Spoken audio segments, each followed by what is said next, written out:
নবীজি বলেন কুন আলিমান আও মুতাআল্লিমান আও মুহিব্বান আও মুস্তামিআন ওয়ালা তাকুন খামিসান।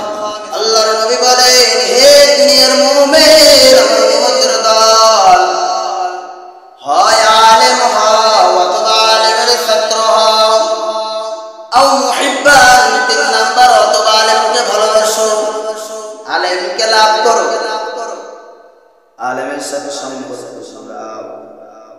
এরে মুমিন মুসলমান, আলেমের সাথে সুসম্পর্ক রাখো। আও মুস্তামিআন, অথবা আলেমকে সাহায্য করো, আলেমকে সাহায্য করো। ওয়ালা তাকুন খামিসা, 5 নাম্বার হইও না, তাহলে ধ্বংস হয়ে যাবে।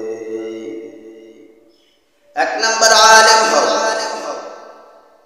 2 নাম্বার আলেমের ছাত্র হয়ে যাও, 3 নাম্বার আলেমকে মুহাব্বত করো।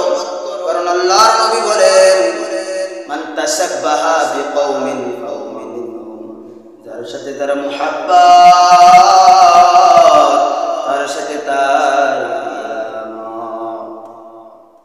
4 নাম্বার আও মুস্তামিআন, আলেমকে সাহায্য করো, আও মুস্তামিআন, আলেমকে সাহায্য করো। ওয়ালা তাকুন খামিস, 5 নাম্বার হয়ো না, তাহলে ধ্বংস হয়ে যাবে। আপনি আপনার ভাইকে বোনকে মাদ্রাসায় ভর্তি করিয়া দেন, দ্বীনের দায়ী হয়ে যান, বোন হাফেজা হয়ে যান, ভাই হাফেজ হয়ে যান।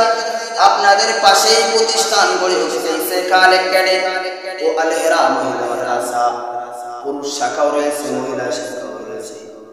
মহিলা শাখায় রয়েছে আপনাদের মেয়ে, আপনাদের সম্পদ।